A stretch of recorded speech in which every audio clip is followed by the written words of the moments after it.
Assalamualaikum warahmatullahi wabarakatuh. Waalaikumsalam warahmatullahi wabarakatuh. Yang saya hormati Bapak Ketua Yayasan Teman Perkasa, yang saya hormati dan saya banggakan rekan-rekan, guru, pendidik, terutama kanak-kanak juga Bapak bermain cipta mandiri. Alhamdulillah alamin, segala puji syukur kepada Allah SWT senantiasa kita panjatkan atas segala rahmat dan nikmatnya.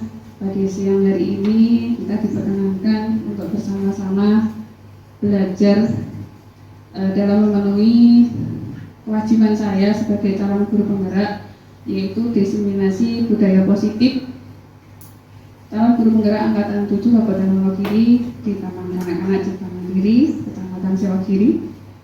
Dan untuk memulai acara pada siang hari ini, mari kita awali dengan baca basmalah bersama-sama. Bismillahirrahmanirrahim. Sebelum saya menyampaikan materi, mohon berkenan kepada Bapak Ketua Yayasan untuk menyampaikan prakata sebagai sambutan sekaligus motivasi buat saya pribadi juga rekan-rekan semua. Waktu dan tempat kami aturkan. Monggo Bapak. Terima kasih. Assalamualaikum warahmatullahi wabarakatuh. Waalaikumsalam warahmatullahi wabarakatuh. Alhamdulillahirabbil alamin. Bapak Ibu pendidik yang berbahagia, pada hari ini ada agenda untuk kegiatan calon guru penggerak. Alhamdulillah. Namun sebelumnya kami ajak bersama untuk mengucapkan puji syukur kehadirat Yang Maha Esa bahwa pada hari ini kita dapat melaksanakan kegiatan untuk diseminasi CBB di TK Cipta Mandiri Gule Sewagiri. Alhamdulillah. Bapak dan Ibu yang berhormati, kegiatan ini memang bermanfaat untuk kita dan untuk kedepannya ini sangat bermanfaat juga, khususnya untuk peningkatan mutu pendidikan. Kalau zaman dulu biasanya peningkatan mutu pendidikan itu melalui beberapa kegiatan, antara lain akreditasi, kemudian pendidikan profesi, yang sekarang muncul tunjangan profesi guru, itu salah satu usaha untuk peningkatan pendidikan. Namun bersama dengan perkembangan memang perlu ditingkatkan untuk peningkatan mutu ini, antara lain kebijakan, kemudian juga ada kepemimpinan khususnya kepala sekolah, juga termasuk infrastruktur dan proses pembelajaran. Nah, ini CGB ini, diseminasi ini merupakan salah satu unsur untuk peningkatan mutu pendidikan secara umum, khususnya di lembaga kita yaitu TK Cipta Mandiri. Untuk itu harapan kami semoga kegiatan ini nanti berjalan dengan lancar, sukses, dan muaranya nanti sangat bermanfaat untuk peningkatan mutu, khususnya di TK Cipta Mandiri di Gule Sewagiri. Itu beberapa hal yang mungkin sedikit kami sampaikan, dan kami ucapkan selamat kepada Bindang yang hari ini melaksanakan kegiatan ini, sekaligus mungkin insya Allah atau besok hasilnya dapat terlihat hingga cepat memperoleh sertifikat dalam mengikuti guru penggerak ini. Allahumma amin. Demikian Bapak dan Ibu, kurang lebihnya mohon maaf. Kami serahkan kembali kepada pemandu atau mungkin pemateri. Terima kasih. Wassalamualaikum warahmatullahi wabarakatuh. Waalaikumsalam warahmatullahi wabarakatuh. Terima kasih Bapak Ketua Yayasan yang sudah berkenan memberikan prakata juga sambutan motivasi buat saya pribadi juga rekan-rekan semua. Dan apabila Bapak berkenan menunggu bisnis sampai selesai, tapi misalkan ada acara, kami persilakan Bapak. Ya, terima kasih. Selamat untuk melaksanakan kegiatan Iya. semuanya. Matur suwun ya. Iya. Baik teman-teman, di sini mungkin di sini saya bukan yang paling pintar tidak ya, karena kita di sini sama-sama belajar, sama-sama menambah wawasan bagaimana kita sebagai seorang pendidik, sebagai seorang guru itu punya tanggung jawab besar dalam mendidik murid-murid kita, gitu ya. Karena memang sekolah itu adalah tolak ukur ya sebagai ujung tombak pendidikan, terutama di Indonesia seperti ini. Dan mungkin di sini langsung ke materi, saya akan menyampaikan tentang budaya positif, gitu ya. Ada Jin ya. Jadi Bapak atau saya, ya. Iya, coba teman-teman, di sini sudah saya sampaikan ya tentang tujuan pendidikan. Pendidikan buat Gajah Dewantara adalah menuntun segala kodrat yang ada pada diri anak untuk mencapai keselamatan dan kebahagiaan yang setinggi-tingginya, baik sebagai manusia maupun sebagai anggota masyarakat, sesuai kodrat alam dan kodrat zaman.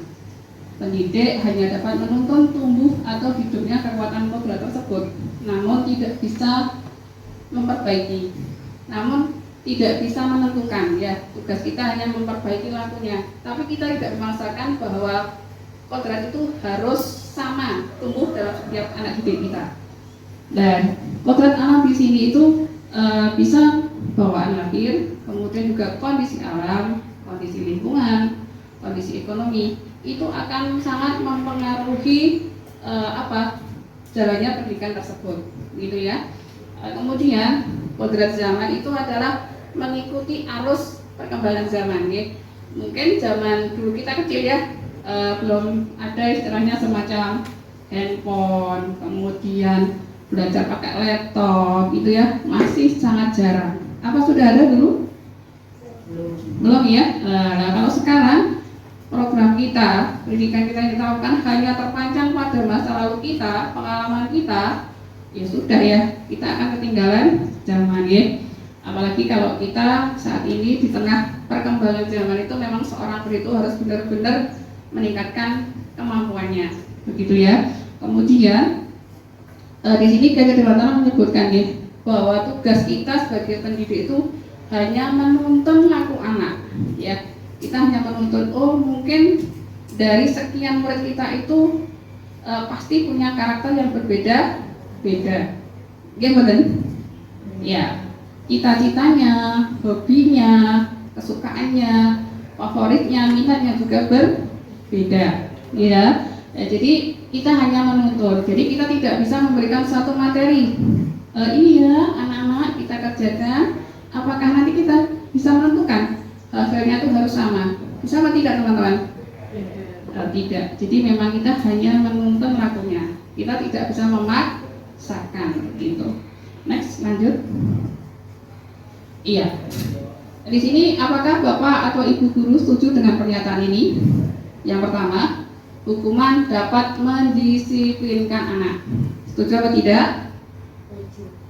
Oke, beda-beda pendapat ya, itu bebas ya. Kemudian pemberian hukuman dengan hal positif seperti bernyanyi, membantu membersihkan kelas, atau pulang terakhir dapat meningkatkan disiplin anak. Bisa, belum tentu. Apa? Bisa? Belum tentu? Atau gimana? Tapi pernah kita menerapkan ini? Pernah. Oh, pernah. Sering ya? Oke ya. Ini juga bahan praktik buat saya. Iya. Tapi memang bisa ya. Kemudian ini kemudian memberi penghargaan dapat meningkatkan motivasi anak belajar. Iya atau tidak? Iya. Perlu? Perlu. Biasanya apa yang sering kita berikan untuk anak-anak didik kita? Bintang. Oh, bintang. Bintang di langit, gambar bintang. Gambar bintang. Oh ya, gambar bintang itu sudah senang luar biasa. Biasanya kalau kita puji, wah hebat, terima kasih, prestasinya luar biasa, itu anak sudah bangga atau tidak? Bangga. Nah, apalagi kita orang dewasa dapat pujian seperti itu juga merasa bangga. Iya, ya kan? Iya. Oke. Baik, lanjut, Mbak. Konsep utama budaya positif. Yang pertama adalah budaya positif dan nilai-nilai kebajikan unik serta teori motivasi, hukuman dan penghargaan. Kemudian ada restitusi. Restitusi kayaknya asing ya buat kita ya. Iya, mungkin baru kita pelajari beberapa waktu terakhir ya, setelah kita belajar tentang kurikulum Merdeka Belajar ya. Soalnya kalau kita dengarkan seperti nama ya, restitusi begitu. Kemudian ada keyakinan kelas, ada kebutuhan dasar manusia, Kemudian ada 5 posisi kontrol kita sebagai orang dewasa, kita sebagai seorang guru ataupun pendidik. Kemudian ada segitiga restitusi. Ya. Yuk lanjut. Perubahan paradigma kegiatan kepala tangan. Ya. Yuk mari kita baca bersama-sama ya. Ada A dan B, Anda dan teman Anda. Cobalah sekali kertas kecil. Ya. Jadi saya minta tolong kepada Bapak Ibu guru hebat semua, tolong tuliskan sesuatu yang paling berharga dalam diri Anda atau suatu cita-cita yang paling bermakna dalam diri Anda. Silahkan dituliskan ya. Ya. Kemudian sudah dituliskan. Nah, nanti bisa bekerjasama dengan sampingnya. Kecil saja ya. Nah, silakan tuliskan. Kita rahasiakan. Yang tahu hanya kita dan yang di atas ya. Ya. Ya. Secukupnya kertasnya tidak harus besar gitu ya. Oke. Sudah. Nah, sudah. Oke, silakan dilipat, digenggam erat. Satu yang berharga, bermakna, cita-cita juga boleh, silakan ya. Ya. Oke ya. Sudah? Sudah. Oke, terima kasih Bapak Ibu guru ya. Silakan kita kepalkan. Kita pegang di tangan Anda ya. Kuat-kuat. Misalnya, saya bilang begini. Bu, saya minta tolong dibukakan tangannya. Kira-kira mau nggak Bu? Saya pengen tahu cita-cita Ibu itu apa, cita-cita Bapak guru itu apa. Kira-kira berkenan apa tidak Bu? Ini adalah satu rahasia besar dalam hidup Anda. Kira-kira Anda berkenan apa tidak untuk membukanya? Karena rahasia ya tidak. Tapi kalau Iya, cita-cita boleh. Oke, silakan utarakan pendapat Anda. Yuk, monggo salah satu mewakili atau semuanya. Tadi, monggo Bu Enda. Tadi. Kalau saya harta yang paling berharga adalah keluarga, karena itu bukan rahasia. Oke, terima kasih Bu. Kalau yang mungkin di depan, monggo. Saya Iya, Bu Harsi. ingin mempunyai anak yang soleh dan solehah. Amin. Ya, cita-cita luar biasa nih.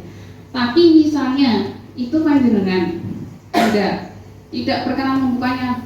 Misalnya minta tolong samping Anda. Coba Bu dirayu teman Anda, biar Anda tahu apa yang ditulisnya. Kira-kira mau apa tidak panjenengan? Coba genggam kuat-kuat tangannya. Oke.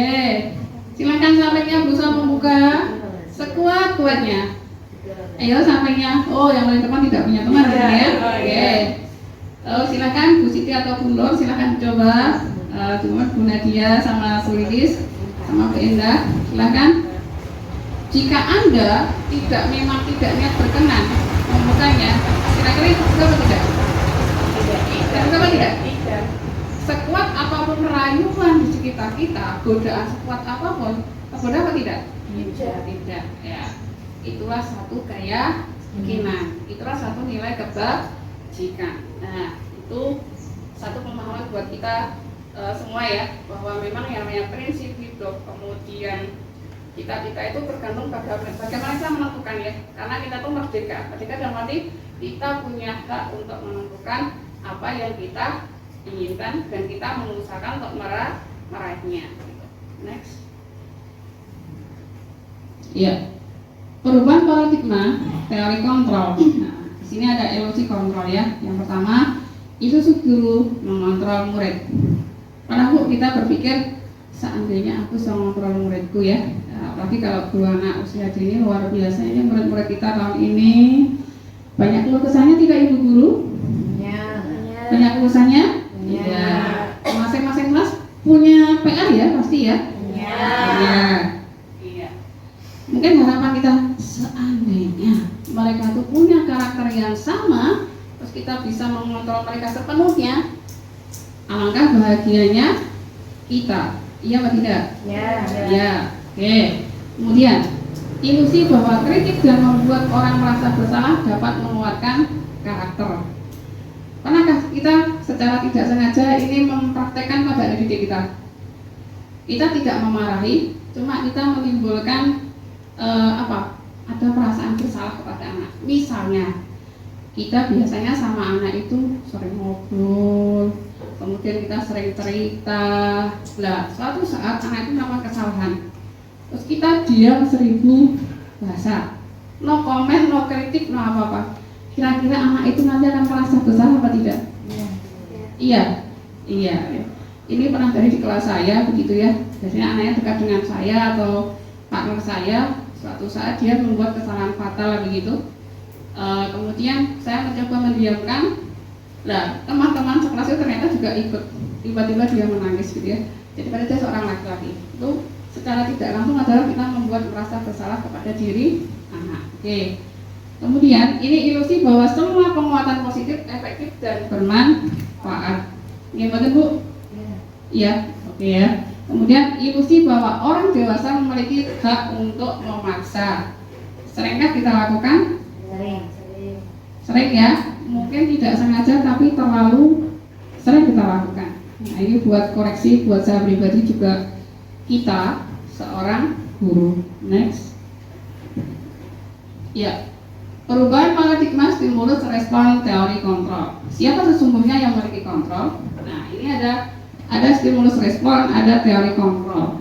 Kemudian kita mencoba mengubah orang agar berpandangan sama dengan kita. Kemudian teori kontrolnya, kita berusaha memahami pandangan orang lain tentang dunia. Di antara dua ini kita bandingkan, kira-kira itu lebih nyaman yang mana? Teori kontrol. Teori kontrol. Baik ya. Yang kedua, mari kita baca bersama-sama. Perilaku buruk dilihat sebagai suatu kesalahan. Kemudian bawahnya lagi, orang lain bisa mengontrol saya. Contohnya tadi, saya minta tolong Ibu, tolong bukakan kepalan tangannya, tapi Anda memang tidak berkenan. Apakah saya bisa memaksa? Tidak. Apakah saya bisa mengontrol Anda? Tidak. Oke ya. Kemudian pemaksaan ada pada saat rujukan gagal. Pernah kita membujuk anak kita, ayo anak-anak sudah jam masuk kelas ya. Masihkah ada anak kita yang keluar bermain di luar? Masih. Biasanya nek wis membujuk-bujuk, ayo to Dek, ayo to Lek, masuk kelas. Nah, lama-lama kan kita jadi setengah memaksa karena memang di dalam sudah sebagian dari kita sudah menunggu kita ya. Kemudian ada model berpikir menang atau kalah. Nah, ini seperti kita adu pendapat begitu ya. Kalau kita berpikir dewasa, namanya pendapat itu bisa diterima, bisa tidak. Bukan masalah mencari yang menang atau kalah begitu.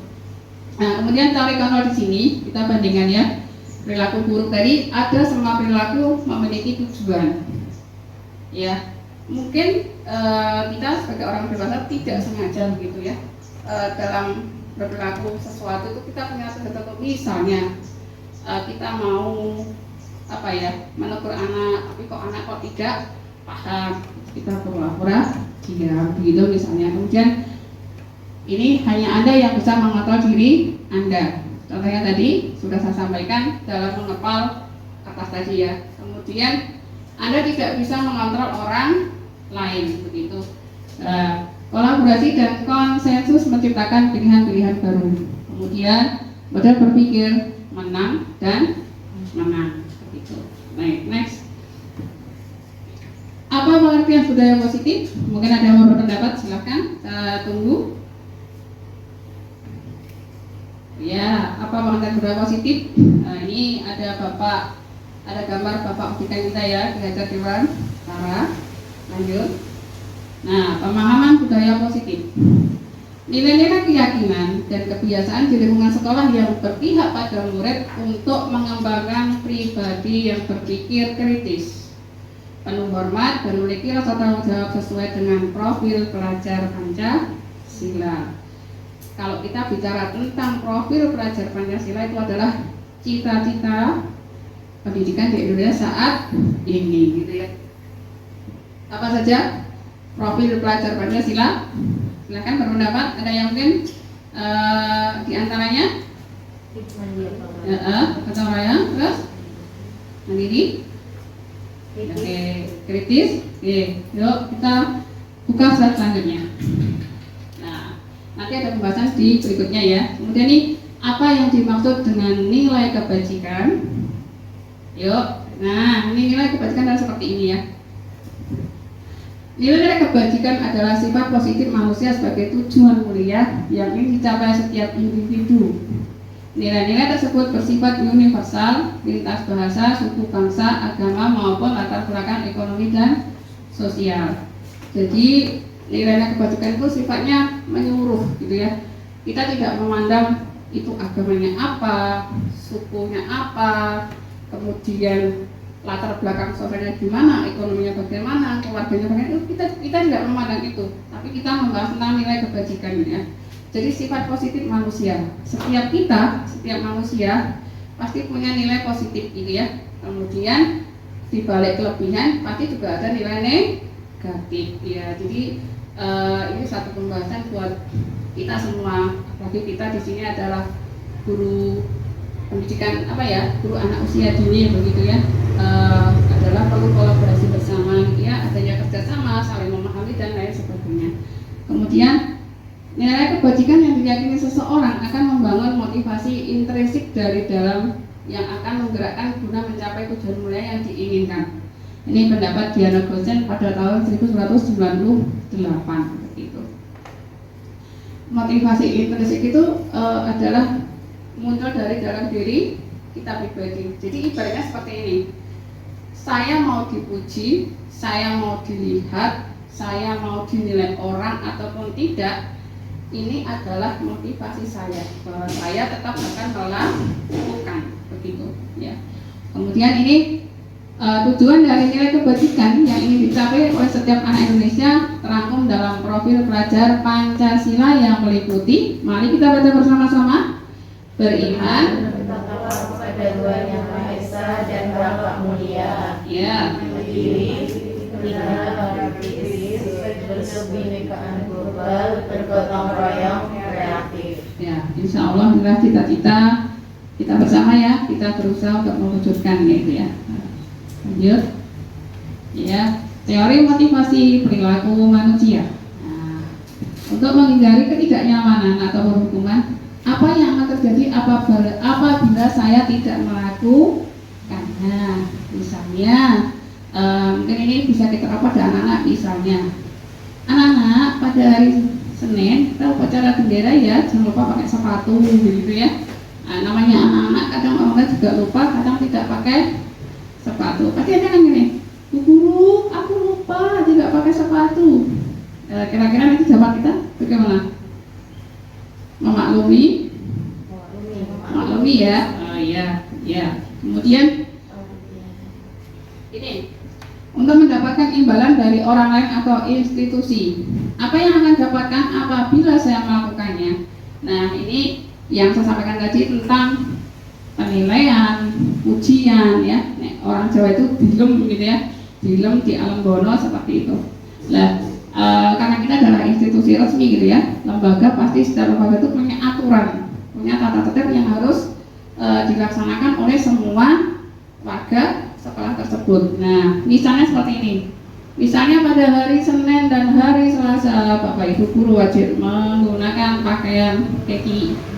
Nah, karena suatu hal kita mungkin tidak memakai kaki saat itu. Kira-kira secara personal gitu ya, adakah perasaan bagaimana dalam diri kita? Iya, merasa bersalah gitu ya. Ada rasa bersalah, keo, malu, tidak nyaman. Pertama nanti kalau dilokne koncone seperti itu begitu ya, Bu ya. Oke. Kemudian untuk menghargai diri sendiri, saya akan menjadi orang yang seperti apabila saya melakukannya. Ini adalah motivasi internal. Jadi dalam diri kita begitu ya. Jadi ada tidaknya orang karena adalah saya tetap melakukannya seperti itu. Next. Nah, ini kembali lagi Bapak pendidikan kita, Bapak Ki Hajar Dewantara ini ya. Ki Hajar Dewantara kalau orang Jawa. Masih ingat teknologinya bagaimana? Ing ngarsa Sumtulodo, ing madya pangontor akad Anda yani. Nah, beliau menyampaikan seperti ini. Itu adalah trilogi pendidikan pendidikan Indonesia saat ini, gitu ya. Nah, ini beliau mengumpulkan tentang makna merdeka menurut Ki Hajar Dewantara. Merdeka itu artinya tidak hanya terlepas dari perintah, akan tetapi juga cakap buat memerintah dirinya sendiri. Nah, Ki Hajar Dewantara, Pemikiran Konsepsi Keteladanan Sikap Merdeka, cetakan kelima 2013, halaman 469 gitu. Nah, ini jadi seperti ini ya, Bapak Ibu guru semua, bahwasanya merdeka itu apa ya? Kita melaksanakan itu tidak hanya karena perintah. Mungkin pada awalnya ya karena perintah ya, saya nanti kalau tidak seperti ini saya keliru. Nanti kalau saya tidak seperti ini nanti saya dikucilkan dan lain-lain. Nah, tapi kita juga cakap dalam perintah diri sendiri gitu ya. Tanpa perintah pun saya akan melaksanakan hal tersebut karena menurut saya itu adalah prinsip yang baik. Itu salah satu contoh. Begitu juga dengan anak-anak kita ya. Jadi mereka pengennya tidak diperintah, tapi kalau seusia mereka tetap harus ada panduan dari seorang guru.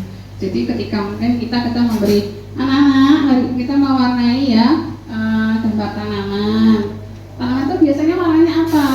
Kalau bunga merah. Apa lagi? Daunnya apa? Jangan lupa ya, nanti daunnya hijau, begitu ya? Oh iya. Iya Bu Guru, siap. Kita berikan, silakan anak-anak boleh berkreasi. Nah, tiba-tiba dikumpulkan, Bu Guru aku sudah selesai. Loh, kok ini ada yang daunnya warnanya kok coklat. Nah, kira-kira kita langsung marah atau kita bertanya dulu? Nah, ini kenapa daun warnanya coklat? Kira-kira anak punya inisiatif jawab atau tidak? Ya, itulah mungkin salah satu bentuk kita memberikan kemerdekaan kepada mereka seperti itu. Next. Nah, ini dia tentang restitusi. Restitusi adalah proses menciptakan kondisi bagi murid untuk memperbaiki kesalahan mereka sehingga mereka bisa kembali pada kelompok dengan karakter yang lebih kuat. Restitusi juga merupakan proses kolaboratif yang mengajarkan murid untuk mencari solusi untuk masalah mereka dan membantu murid berpikir tentang orang seperti apa yang mereka ingin menjadi tujuan mulia dan bagaimana mereka harus memperlakukan orang lain. Nah, ini restitusi adalah proses menciptakan kondisi bagi murid untuk memperbaiki kesalahan mereka. Begitu, Bapak Ibu guru semua, mungkin kita sebagai seorang guru, sebagai seorang pendidik gitu ya, tanpa sadar kita tuh khilaf begitu ya. Begitu anak melakukan salah, kadang kita lupa begitu langsung menegur di forum begitu. Iya apa tidak Bu? Ya, misalnya, ayo kamu tadi kenapa gitu ya. Nah, ternyata restitusi ini adalah ada langkah-langkah yang lebih bijaksana begitu ya. Mungkin kita pernah hilaf, kita pernah salah begitu ya, sampai menegur anak terus menjas anak kamu salah di depan anak-anak yang lain. Secara psikologi nanti kejiwaannya akan down atau bagaimana? Betul begitu ya. Sama halnya dengan kita orang dewasa, kita keliru tanpa sadar langsung ditegur di depan forum misalnya organisasi. Pasti besok kalau kita disuruh berpendapat lagi atau menyampaikan, anak-anak pasti kira-kira takut apa tidak? Takut ya. Nanti salah lagi, nanti disalahkan lagi seperti itu. Itu juga seperti itu anak-anak kita ya. Jadi restitusinya adalah bagaimana cara kita melakukan pendekatan memperbaiki kesalahan anak agar anak tersebut menyadari kesalahannya. Juga ketika dia kembali ke kelompoknya, ke habitatnya, ke teman bermainnya, dia akan lebih pede dengan kondisi psikologi yang lebih kuat, dengan karakter yang lebih baik ya, begitu. Ya, lanjut. Nah, ini dia ya. 9 ciri-ciri restitusi ya. Mari kita baca bersama-sama. Kita sambil baca bersama ya di sini ya. Apa yang pertama? Kesalahan belajar dari kesalahan. Oke, 2 Memperbaiki hubungan. 3 Tawaran bukan paksaan. 4 Restitusi membentuk hubungan ke dalam diri. 5 Restitusi mencari kebutuhan dasar yang mendasari tindakan. 6. Restitusi ini adalah cara yang paling baik. 7. Restitusi fokus pada karakter bukan tindakan. 8. Restitusi fokus pada solusi. 9. Restitusi mengembalikan murid yang berbuat salah pada kelompoknya. Oke, mari kita simak bersama, kita hitung bersama. Kira-kira dari 9 ciri-ciri restitusi tersebut, sudahkah ada yang melekat pada diri kita? Atau setidaknya pernah kita terapkan pada diri kita? Ada. Ada? Ada, pasti ada gitu ya. Mungkin kita belum bisa ke-9 itu masuk semua dalam diri kita. Kita terapkan untuk anak didik kita. Tapi saya yakin ya, setiap kita pasti pernah melakukannya, meskipun tidak sempurna begitu ya. Tadi satu misalnya, bukan untuk menebus kesalahan, namun untuk belajar dari kesalahan. Kemudian memperbaiki hubungan. Biasanya kalau anak kecil itu yang berkelahi, rebutan mainan sama temannya, terus kemudian kita melakukan pendekatan, kemudian saling meminta maaf, biasanya itu langsung baik apa tidak hubungannya di antara anak tersebut? Biasanya, apakah ada? Belum tentu juga ya. Iya, berarti memang ada tahapan-tahapan yang harus kita lakukan begitu. Kemudian tawaran atau bukan paksaan. Jadi kita memberi tawaran, kita tidak memaksa begitu. Kemudian restitusi menuntut untuk melihat ke dalam diri. Ya, tadi misalnya gitu. Suatu hari anak tersebut datang terlambat begitu.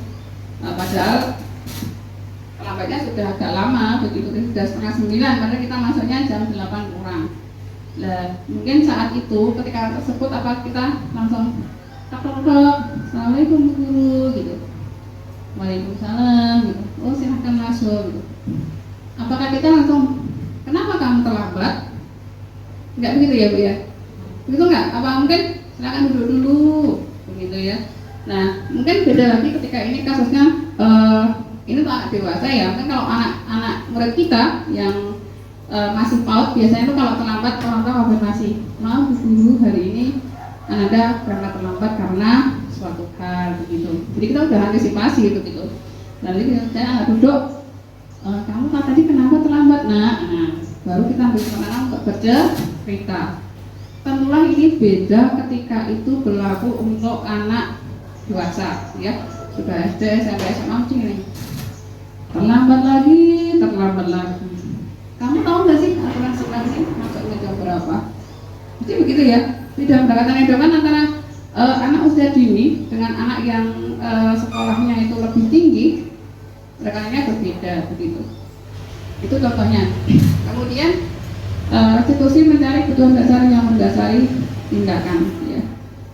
Bapak Ibu guru, pernahkah kita melihat karakter anak kita yang temperamen? Pernah? Begitu ya.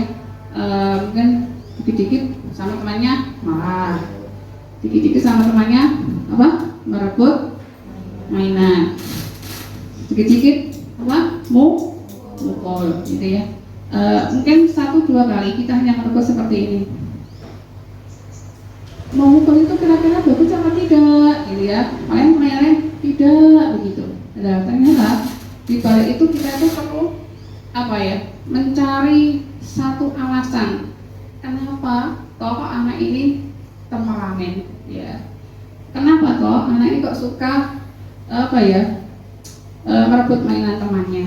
Nah, mungkin setelah kita telusur, mungkin ternyata di rumah dia kurang perhatian.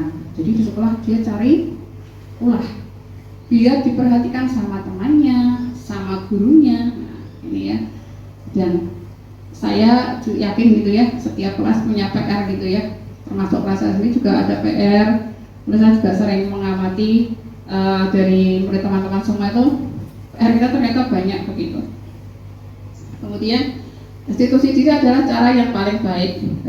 Restitusi fokus pada karakter bukan tindakan. Jadi kita melakukan restitusi itu adalah kita fokus dalam membentuk karakter anaknya, bukan kita memperbaiki kesalahan tindakannya seperti itu. Dan restitusi fokus pada solusi. Kita mencari akar masalahnya, kemudian kita cari solusinya. Nah, kemudian restitusi mengembalikan murid yang berbuat salah pada kelompoknya. Jadi ini mungkin bisa kita coba terapkan gitu ya. Begitu murid kita ada yang salah, kita coba kita amati dulu begitu. Nanti misalnya pas ada jam kosong gitu ya, ada waktu luang, mungkin bisa coba nak, aku sini dulu, kita ajak ngobrol. Kamu tadi kenapa kok mukul begitu? Tadi kenapa kamu kok buang sampah sembarangan gitu? Kamu tahu aturannya bagaimana? Nah, ini dari situ akan secara tidak langsung dia akan merasa, oh saya salah begitu. Kemudian dia akan, oh ya berarti bisa lagi tak membuang sampah di tempat sampah misalnya ya. Kemudian berarti kalau mukul itu tidak enak, dipukul juga sakit, berarti besok sama teman harus saling menyayangi gitu. Next. Keyakinan kelas. Untuk mendukung motivasi intrinsik, kembali ke nilai keyakinan atau keyakinan lebih menggerakkan seseorang dibandingkan mengikuti serangkaian peraturan begitu ya. Yang namanya instansi, lembaga, kemudian juga kelas itu pasti kita punya SOP. Apa SOP? Standar operasional pelaksanaan gitu ya. Kalau PAUD pembelajaran seperti itu. Kemudian juga ada tata tertib, di mana tata tertib tersebut harus diakui, kemudian dilaksanakan oleh semua anggota komunitas lembaga tersebut. Sama halnya ketika kita pegang kelas ya, saya yakin setiap kelas itu walaupun kita sudah punya aturan bersama satu lembaga, ternyata misalnya dari 1 sampai 10, saya yakin di setiap kelas itu setiap guru punya inisiatif untuk membuat keyakinan kelas sendiri. Misalnya, oh iya hari ini jadwal kita adalah belajar tentang kebiasaan membuang sampah pada tempatnya.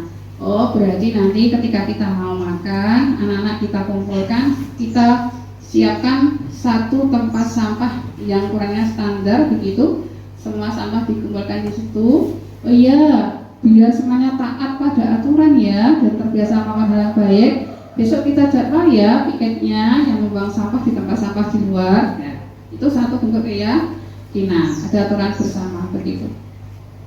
Next. Nah, ini perbedaan antara peraturan dan keyakinan kelas. Nah, peraturan di sini selalu kembalikan buku ke tempatnya. Dilarang mengganggu orang lain. Hadir di sekolah 15 menit sebelum pembelajaran dimulai. Dilarang melakukan kekerasan. Dilarang menggunakan narkoba. Bergantian atau menunggu giliran. Gunakan masker. Nah, zaman pandemi dulu ya. Kemudian jangan berlari di kelas atau koridor. Nah, dari peraturan yang sebelah kanan begini ya, sebelah kanan kita itu, dari aturan ini yang mana yang sering kita terapkan di sekolah kita? Selalu kan kembalikan buku ke tempatnya. Ini secara kita nggak langsung kita sudah membiasakan ke anak didik kita ya. Ya misalnya ada kegiatan literasi membaca, ayo nak kita rapikan di rak buku. Ya kalaupun bukan buku, ya kita kan bisa mainan. Nanti ada aturan bersama ya, setelah bermain, mainannya dirapikan, dikembalikan ya nak ya. 5 menit, waktu bermain tinggal 5 menit, teng saatnya beres. Jadi anak secara tidak langsung gitu ya. Nah itu adalah mengajarkan tentang apa? Tanggung jawab ya. Dilarang mengganggu orang lain, berarti apa? Menghormati hak orang lain. Sama halnya anak kita ya, bahwa tidak boleh memukul teman, kemudian ketika temannya mengerjakan tidak boleh diganggu. Itu adalah apa? Karena kita menghormati hak orang lain begitu. Hadir di sekolah 15 menit sebelum pembelajaran dimulai. Ya mungkin ini yang agak sulit bagi kita sebagai guru PAUD ya. Kadang itu ya setengah jam, ada yang menyusul baru datang begitu ya. Kemudian ini ya, dilarang melakukan kekerasan. Mungkin ya tadi ya kayak berantem, berkelahi dan sebagainya. Nah, itu adalah keselamatan dan menghormati hak orang lain. Dilarang menggunakan narkoba. Ini seolah anak kita tidak ya. Ini untuk anak yang levelnya lebih tinggi begitu. Ini adalah untuk apa? Kesehatan. Bergantian atau menunggu giliran. Contohnya apa ini? Antri cuci tangan. Iya, cuci tangan. Apa lagi? Ketika pulang, salaman itu kan antri ya. Nah, biasanya juga setiap guru, yo tebak-tebakan, anteng-antengan, yang paling anteng pulang duluan ya. Nah, ini adalah untuk apa?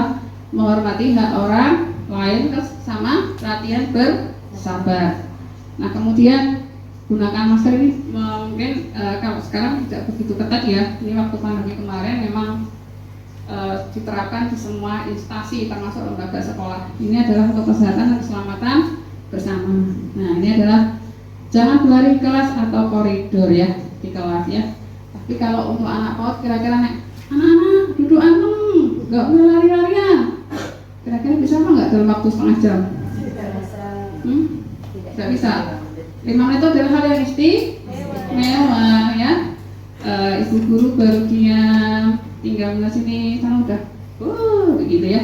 Nah, itulah satu karakter unik untuk anak usia dini ya. Oke, next. Dihukum oleh penghargaan. Nah, ini mungkin tadi kita kembali ke kaitkan dengan materi awal ya tentang penghargaan tadi. Nah, kira-kira kita sebagai orang dewasa kalau kita apa yang kita kerjakan mendapat pujian, apa yang kita kerjakan mendapatkan hasil yang nyata. Kira-kira senang apa tidak, Bu? Senang apa tidak, Bu? Senang. Misalnya ya, kita bekerja sebulan penuh ya, di akhir bulan kesempatan kita dan hak kita mendapatkan honor bulanan. Senang apa tidak, Bu? Senang banget ya, karena kita merasa dihargai ya, itu ya. Kemudian penghargaan mematikan kreativitas. Apa iya? Tidak setuju. Tidak setuju ya, jadi tidak sepenuhnya benar begitu. Kemudian penghargaan mengurangi motivasi intrinsik. Setuju apa tidak ini? Tidak setuju. Nah, ya, tidak setuju. Jadi itu kembali kepada personal, kepada individu masing-masing ya. Ketika itu memang kita kaitkan dengan tadi ya, kebajikan nilai universal tadi ya. Kan ketika itu adalah satu prinsip yang sudah melekat dalam diri kita, nah, itu pasti akan kita laksanakan gitu ya. Jadi tidak akan mengurangi sedikit pun niatan kita untuk melakukan hal yang baik tersebut begitu. Next. Nah, ini ada tindakan guru, ada hukuman atau konsekuensi ya. Mungkin yang terus di sini adalah yang untuk anak yang lebih tinggi begitu ya. Mencatat 100 kali dalam buku kalimat, saya tidak akan terlambat lagi karena terlambat ke sekolah. Kalau untuk anak usia dini saya kira tidak ya begitu. Kemudian nanti bisa kita cermati di sini ya, misalnya membersihkan tumpahan air di meja tulis karena tersenggol pada saat belajar. Nah, mungkin kalau sekedar air minum biasanya kalau kita marah, ya kasihan ya anak-anak ya. Biasanya, Bu Guru, air minumku tumpah. Biasanya wajah itu udah panik apa belum? Panik ya? Ada wajah ketakutan juga ya? Iya. Jadi kalau temannya, Bu, ini minum apa susunya tumpah Bu, tumpah di tikar Bu. Nah, itu biasanya harus kita cuma paling sabar begitu ya, tarik nafas banyak biasanya. Oh ya, ya udah, tolong ambilkan keset ya atau kain untuk mengeringkan tanda tersebut ya, begitu. Nah, ini mungkin bisa kita cermati bersama. Jadi di sini ada tindakan guru, di sana termasuk hukuman, apakah konsekuensi, apakah apa ya itu? Oh, jadi ada dua pilihan, hukuman dan konsekuensi ya. Next. Nah, ini ya. Ini ada dua format begitu ya. Ada kolom identitas gagal dan identitas sukses. Nah, hukuman di sini, identitas gagal ini identik dengan hukuman. Kemudian identitas sukses, disiplin, konsekuensi dan restitusi. Kita baca dari awal begitu. sesuatu yang menyakitkan harus terjadi. Nek dihukum itu biasanya penak apa mboten? Enggak. Enggak. Enggak ya. Secara fisik, secara apa? Mental itu biasa langsung ngedon begitu ya. Nah, kita orang dewasa merasakan harus tetap lagi untuk anak begitu. Kadang kalau kita terlalu keras bisa patah begitu. Kemudian, nah konsekuensi adalah sesuatu yang harus terjadi. Ya wes, karena kamu melanggar aturan, berarti konsekuensinya ya harus seperti itu. Misalnya, yuk sekarang anteng-antengan siapa yang hari tadi tidak taat temannya, misalnya loh ya, sebut satu nama. Siapa begitu ya? Oke, kalau begitu konsekuensinya yang tidak taat hari ini pulang terakhir. Nah, itu konsekuensinya. Nah, restitusinya adalah tadi merupakan pilihan. Jadi kita melakukan pendekatan, mungkin ketika itu sudah mepet waktu bisa di lain kesempatan begitu. Kemudian ini hukuman juga tidak nyaman untuk murid anak untuk jangka waktu panjang ya. Jadi kayak ada traumatik yang panjang ya sampai mereka dewasa. Terus kemudian korban mendapatkan keadilan. Nah ini kalau hukuman itu biasanya seperti apa ya? Masyarakat itu ya kalau melakukan kesalahan di negara biasanya dapat hukuman, dipidanakan atau diperdatakan ya. Nah murid anak akan tersakiti ya. Kalau kita, saya yakin kita di sini sudah berusaha sabar dan sabar ya. Jadi mungkin secara tidak langsung kan lisan kita yang kadang hilap gitu ya. Tapi kalau visi kita insya Allah terjaga ya, jangan sampai memukul anak atau melakukan kekerasan begitu. Apalagi sekarang lebih hati-hati ya. Untuk anak usia dini itu memang sentuhannya harus super dan super begitu. Kemudian ini adalah konsekuensi tidak nyaman untuk murid anak untuk jangka waktu pendek. Korban bisa diabaikan, murid anak dibuat tidak nyaman. Nah, kemudian di sebelah sana ada restitusi ya, menguatkan untuk murid anak dalam jangka waktu panjang, korban mendapatkan ganti dan seterusnya begitu. Jadi di sini ada apa? Ada negatif ya. Jadi hukuman itu memang identik dengan sesuatu yang negatif efeknya. Kemudian kalau yang konsekuensi ini netral gitu ya. Dari sini jadi mungkin anak itu akan bisa jadi lebih baik, tapi juga ada kemungkinan akan menjadi tetap kurang baik seperti itu. Kemudian yang positifnya itu restitusi. Jadi restitusi memang arahnya kita mengambil solusi untuk penyelesaian yang lebih baik ya. Nah ini kebutuhan dasar manusia. Apa di sini? Ada lingkaran kebutuhan dasar kita. Ada apa saja? Belonging, power, survival, fun, freedom ya. Yang pertama apa? Bertahan hidup gitu ya. Jadi setiap manusia, tidak hanya manusia, setiap makhluk hidup itu punya hak untuk bertahan hidup ya. Seperti halnya burung gitu ya. Burung itu kalau pagi itu sudah mengembara ya, mencari makan begitu ya. Nah kalau kita itu kan makan untuk hidup atau hidup untuk makan? Makan untuk hidup. Nah itu juga salah satu untuk dasar manusia ya. Jadi kenapa makan menjadi kebutuhan pokok? Karena dia adalah bertujuan untuk mempertahankan hidup. Kemudian kasih sayang dan rasa diterima ya. Senangnya begitu kita mendapatkan kasih sayang, kemudian bisa diterima oleh komunitas kita, keluarga kita, itu sesuatu yang luar biasa. Kemudian yang ketiga adalah penguasaan. Penguasaan di sini lebih kepada jabatan, kemudian merasa dihormati begitu, kemudian mempunyai posisi yang disegani dan lain sebagainya. Nah kemudian kebebasan di sini adalah sangat luas sekali cakupannya. Nah itu bisa kebebasan bersifat personal, tapi juga kebebasan yang terarah begitu. Jadi tetap harus ada aturan-aturan di mana kita tinggal, di mana kita itu bekerja, di mana kita itu berkarya. Itu ada aturan yang harus kita taati ya. Meskipun itu adalah ada kebebasan di sana, tapi memang harus ada regulasi yang tetap taati begitu. Yang kelima adalah kesenangan begitu. Setiap kita masih ingin bahagia. Pengen betul Bapak Ibu? Iya, oke. Coba ini sudah agak lama saya bicara. Coba, mana semangatmu? Ini semangatku. Iya. Mana suaramu? Ini suaraku. Iya, mari tertawa bersama-sama. Iya. Iya.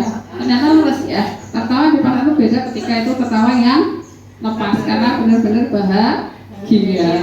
Setidaknya kita sudah mendapatkan kesenangan begitu ya. Oke, next. Ini dia ya. 5 posisi kontrol kita sebagai orang dewasa, kita sebagai seorang pendidik, kita sebagai seorang guru. Nah, di sini ya.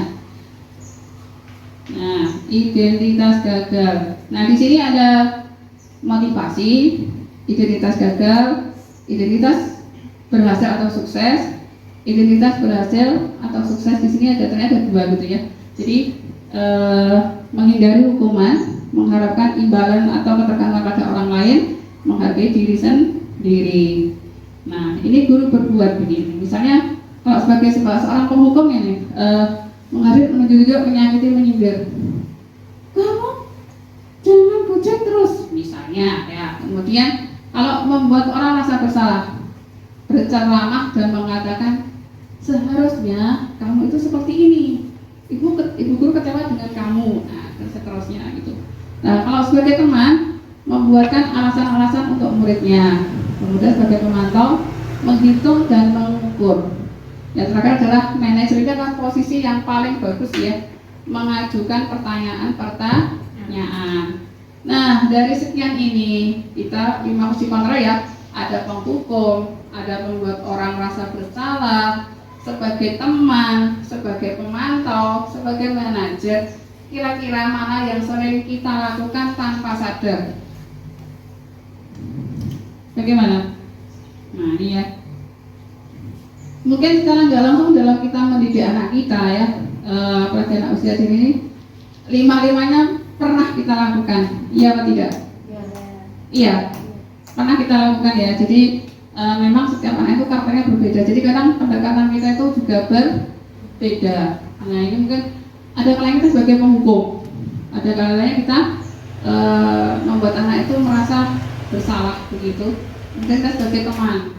Jadi teman ini ya seperti ini ya, yo seperti kadang yo ajak bercanda, karena juga mengingatkan, karena juga menasehati. Nah, pemantau ini adalah apa peraturannya. Nah, pemantau di sini misalnya saya katakan tadi, misalnya habis mainannya harus diapakan anak-anak? Dirapikan. Mungkin ada 1-2 anak yang tidak merapikan. Biasanya ingat aturan kita bagaimana? Nah, kita mengingatkan. Kemudian adalah manajer di sini adalah menguatkan pribadi begitu, salah satunya seperti itu. Next. Nah, ini pernyataan-pernyataan siapa yang mengatakan. Ini ya. Ini tadi ada kaitannya dengan 5 posisi kontrol tadi. Yang pertama adalah saya kecewa sekali dengan kamu.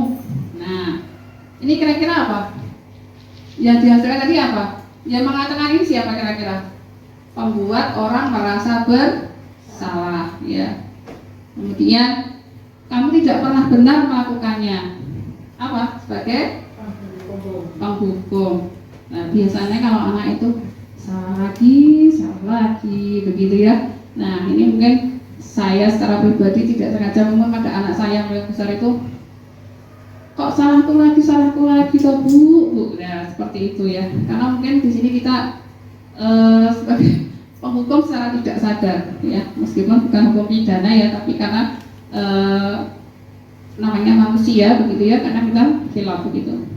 Ayolah kan demi ibu atau bapak. Nah, ini sebagai teman ya, misalnya kayak tadi anak kita salah, berat kita salah, ayo dibantu merapikan mainan biar kelasnya rapi ya, itu kita sebagai teman. Kemudian apakah kamu mau mendapatkan stiker bintang hari ini?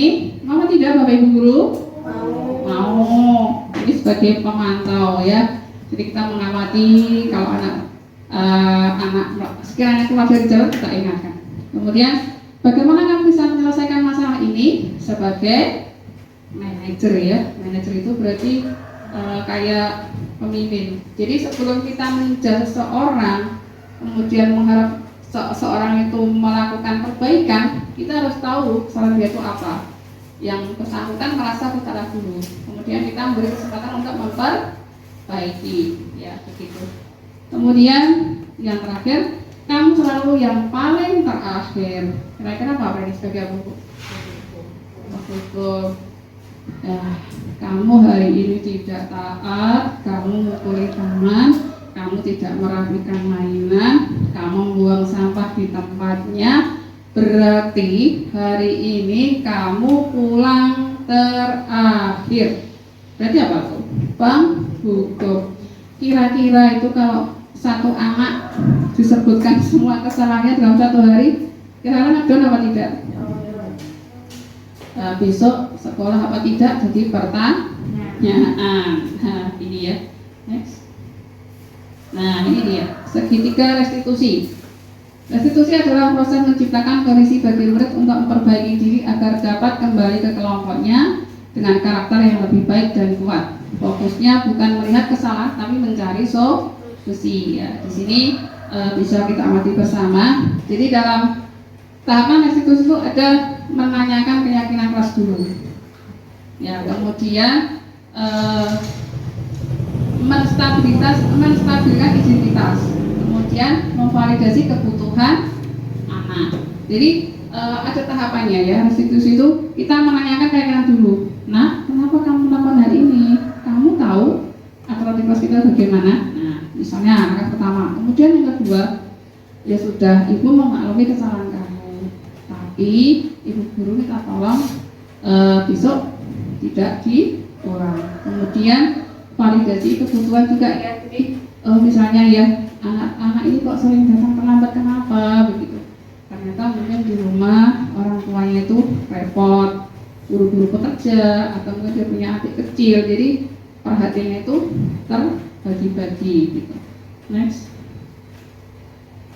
Menstabilkan identitas di sini adalah untuk membuat anak yang merasa gagal karena berbuat salah menjadi positif terhadap dirinya.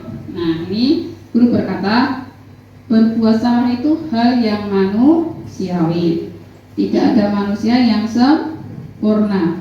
Bapak Ibu juga pernah berbuat salah. Kita pasti bisa menyelesaikan permasalahan ini. Bapak Ibu tidak tertarik untuk mencari tahu siapa yang benar, siapa yang salah. Bapak Ibu lebih tertarik untuk menyelesaikan masalah.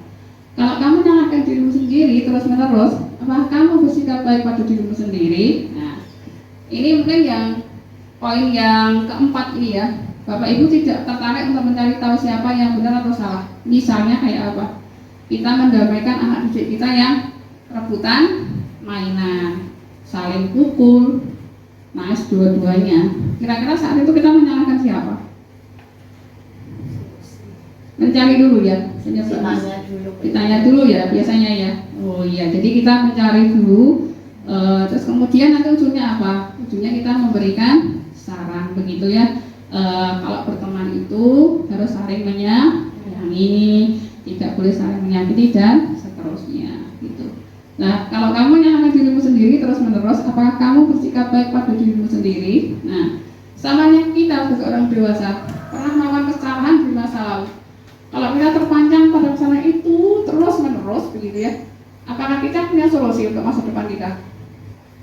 Tidak ya. Nah, sama halnya dengan apa yang saya sampaikan dari depan tadi. Kita pernah hilap, kita pernah melakukan kesalahan pada anak didik kita. Dan kita menyesal, berkelingan terus ya, teringat terus. Tapi kita tidak berupaya untuk memperbaiki. Kira-kira apakah itu jadi solusi? Tidak. Iya. Next. Nah, ini validasi kebutuhan. Membantu siswa mengenali basic yang ingin dipenuhinya ketika melakukan kesalahan itu. Pada dasarnya setiap tindakan manusia tujuannya adalah memenuhi basic needs apabila itu for freedom, love, ataupun fun atau survival ya. Jadi validasi kebutuhan di sini sebelum kita menyalahkan anak, kita tahu dulu ya, harus tahu dulu latar belakang alasan apa membuat anak ini melakukan hal tersebut. Nah, setelah itu baru kita cari apa telusuri terus, oh ternyata di rumah anak ini kurang perhatian, makanya di sekolah dia cari kurang begitu. Kemudian oh ternyata di rumah dia itu sering dibully sama teman-temannya. Nah, karena mungkin di rumah paling kecil saat bermain sering dibully teman-temannya. Dia di sekolah merasa paling jagoan, gantian membuli teman-temannya. Ya mungkin di sini kita bisa mencari menarik kesimpulan. Oh berarti anak ini yang dibutuhkan adalah ini begitu. Lanjut. Nah, menanyakan keyakinan. Nah, kemudian menanyakan adalah itu tadi ya. Ketika melakukan kesalahan kita kembali seperti ini dulu. Masih ingat nggak keyakinan di kelas kita bagaimana? Aturan bersama kita bagaimana? Terus apa konsekuensinya dan seterusnya. Next. Nah, ini dia ya. Terima kasih begitu ya. Salam sehat dan bahagia dari apa yang saya paparkan di depan tadi. Mungkin banyak kesalahan begitu, dan mungkin ada hal yang kurang jelas. Ya mungkin dari Bapak Ibu guru misalnya ada pendapat, ada pertanyaan, silahkan disampaikan sebelum saya tutup. Silahkan. Salah satu mungkin? Ya, ada? Apa sudah jelas semuanya? Iya, alhamdulillah, alamin. Terima kasih Bapak Ibu guru hebat yang sudah meluangkan waktunya, meluangkan pikirannya. Di sini kita bisa belajar bersama-sama tentang budaya positif di lembaga kita ya, di Taman Kanak-Kanak Cipta Mandiri. Juga mungkin kita juga satu nama dengan Bapak Cipta Mandiri yang sama-sama kita berharap lembaga ini akan terus baik dan lebih baik begitu ya. Dan alhamdulillah sekali lagi terima kasih atas waktunya. Mari kita akhiri dengan mengucap hamdalah bersama-sama. Alhamdulillahirabbil alamin. Dari apa yang saya sampaikan dari depan sampai akhir, tentulah banyak kesalahan, banyak kekhilafan. Dan sekali lagi di sini tidak menggurui ya, karena ini adalah tanggung jawab saya secara personal, secara pribadi, dan bahwasanya sebaik-baik ilmu itu adalah ilmu yang bermanfaat, kemudian juga ilmu yang diajarkan begitu. Semoga bisa berikan kemanfaatan bagi kita semua. Harapannya jika selama ini kita sering melakukan khilafan sebagai seorang pendidik, sebagai seorang guru, bukan untuk kita sesali, tapi untuk apa? Kita resapi, kita refleksi, terus selanjutnya kita perbaiki secara bersama-sama. Semoga harapan kita ke depan untuk anak didik yang memiliki profil pelajar Pancasila dapat terwujud, begitu ya. Terima kasih. Akhirul kalam. Assalamualaikum warahmatullahi wabarakatuh. Waalaikumsalam.